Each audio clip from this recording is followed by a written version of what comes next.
Hello दोस्तों, आप देख रहे हैं चैनल ऑल आर्ट और आज हम बात करेंगे इम्प्रेशनिज़्म के बारे में। तो इम्प्रेशनिज़्म का मतलब है आउटडोर, ओपन एयर। और यहाँ पे हम दिखा रहे हैं कि रियलिज़्म यहाँ पे ख़त्म हुआ था और इम्प्रेशनिज़्म स्टार्ट हुआ था। इसको हिंदी में प्रभावात भी कहते हैं। ये 1860 में स्टार्ट हुआ था और जो है ये आर्ट मूवमेंट जो है कुछ ग्रुप ऑफ लोगों ने, आर्टिस्ट लोगों ने स्टार्ट किया था। इंडिपेंडेंट एग्जीबिशन ये अपनी खुद लगाने लगे थे। और यहाँ पे जो कन्वेंशन आर्ट कम्युनिटी थी फ्रांस की, उन्होंने इनको अपोज भी किया था। और ये नाम पड़ा था सनराइज़, एक पेंटिंग थी क्लॉड मोनेट की, और उसके ऊपर ये इम्प्रेशनिज़्म का नाम दिया था। ये नाम दिया था आर्ट क्रिटिक लुइस लेरॉय ने दिया था ये नाम। और इन 1874 के अंदर ये पेंटिंग बनी थी, 1872 के अंदर। और उन्होंने कहा कि ये पेंटिंग ज़्यादा से ज़्यादा बस एक स्केच है, इससे ज़्यादा और कुछ नहीं है, क्योंकि वो इनकम्प्लीट लग रही थी उनका ऐसा मानना था। यूज़ करा है, नेचुरल है, लाइट है, और कलर्स को जो है अप्लाई किया है, साइड बाय साइड किया है, उसमें मिक्सिंग नहीं की है कलर के अंदर।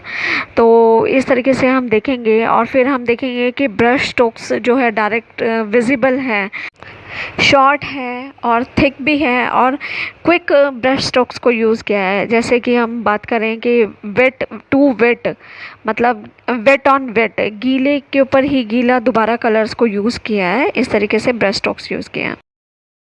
नेक्स्ट पॉइंट है हमारा कि ओपन कॉम्पोजिशंस को यूज़ किया है, एयरी दिखाया है, स्काई को बहुत ज़्यादा इम्पॉर्टेंट दिया है इन्होंने, फ्रेशनेस है, ओपननेस को दिखाया है, वेदर दिखाया है। तो इस तरीके से ओपन और वाइट को यूज़ किया है इन्होंने। फिर अनयूजुअल एंगल्स दिखाए हैं इन्होंने कि अलग अलग एंगल से पेंटिंग्स बनाई जो कि अभी तक नहीं बनी थी। फिर ऑर्डिनरी सब्जेक्ट्स लिए हैं।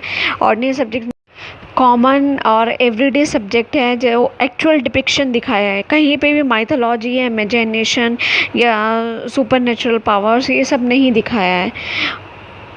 लाइट के ऊपर भी इन्होंने बहुत एम्फेसिस किया, लाइट और रिफ्लेक्शन के ऊपर। तो जैसे कि लाइट जैसे चेंज होती है तो और उससे जो रिफ्लेक्शन से जो उसकी क्वालिटी चेंज होती है लाइट की। और फिर इन्वेंशन हुआ कि वाइट कलर जो है 7 कलर से मिलके बना है, सेम लाइट भी 7 कलर से मिलके बनी है। तो एक इन्वेंशन ने भी अपने आप में कहीं ना कहीं दिखाया कि वो इम्पैक्ट पड़ा पेंटिंग्स के अंदर। और ये वेट ऑन वेट जो मैंने आपको एक्सप्लेन किया था, ये फास्ट टेक्निक हो जाती थी कि गीले पे ही गीला वो कलर लगा रहे हैं, तो वो फास्ट टेक्निक हो जाती। ये ब्लैक कलर को भी यूज़ नहीं करते थे और ये प्योर कलर को भी यूज़ नहीं करते थे, उनमें सब में थोड़ा थोड़ा वाइट मिला के यूज़ करते थे। और हाईलाइट का यूज़ करते थे, और हाईलाइट से भी ऊपर सुपर हाईलाइट का ही यूज़ करते थे। एक ही जगह पे अलग अलग टाइमिंग पे, जैसे 6 मॉर्निंग में 6 बजे और फिर 6 बजे इवनिंग में ये पेंटिंग्स को बनाते। इस पेंटिंग में अगर आप देखें हेयर स्टेक के अंदर, तो ये मॉर्निंग का एक सीन है और यही इवनिंग में उन्होंने पेंटिंग बनाई है। तो एक ही जगह पे अलग अलग टाइमिंग में ये पेंटिंग्स बनाना पसंद करते थे। और आई कैची होती थी, हार्मनी बनती थी, उससे पीस बन होता था, उससे ट्विंकलिंग इफ़ेक्ट भी क्रिएट होता था। और फोटोग्राफी इन्वेंशन उस टाइम में हुआ था। तो पर फोटोग्राफी होती थी ब्लैक एंड वाइट के अंदर, तो ये एक ड्रॉबैक था फोटोग्राफी का। तो पर आर्टिस्ट लोगों को फोटोग्राफी से काफ़ी इम्पैक्ट हुआ, लोग बाग फोटोग्राफी में इंटरेस्ट लेने लगे। इंडस्ट्रियल रिवोल्यूशन हुआ जहाँ पे लेबर कॉस्ट जो है घटने लगी थी। एक आर्टिस्ट थे पॉल डेरोचे, 1850 में उन्होंने कहा जब फोटोग्राफी आ गई, now the art of painting is dead. तो वो एक्चुअल था कि फ़ोटोग्राफी की वजह से आर्ट जो पेंटिंग थी वो कहीं ना कहीं ख़त्म हो रही थी। तो और अगर मैं बात करूँ इम्प्रेशनिज़म की, तो जो मॉडर्न आर्ट की स्टार्टिंग जो हुई थी वो इम्प्रेशनिज़म से हुई थी। तो अगर हम बात करें कि इम्प्रेशनिज़म एक तरह से ग्रैंडफादर हो गए और मॉडर्न आर्ट हो गई फादर, और फॉविज़म, क्यूबिज़म, सॉरेलिज़म ये सारे उनके बेटे हो गए। तो इस तरीके से देखा जाए तो इम्प्रेशनिज़म ही बेस था सारी आर्ट को स्टार्ट होने का, मॉडर्न आर्ट स्टार्ट होने का, और फॉविज़म, क्यूबिज़म और सॉरेलिज़म स्टार्ट होने के लिए। यहाँ पे जैपनीज़ आर्ट भी बहुत फेमस हुई थी। और जो है अगर हम इसको शॉर्ट में याद करें तो इसका एब्रिविएशन बनाया है, तो एल्बो से एवरीडे, एल से लाइट कलर्स, बी से ब्रश स्ट्रोक्स, और जो है ओ से आउटडोर, और डब्ल्यू से वेदर। तो इस तरीके से हम इसको शॉर्ट में याद कर सकते हैं।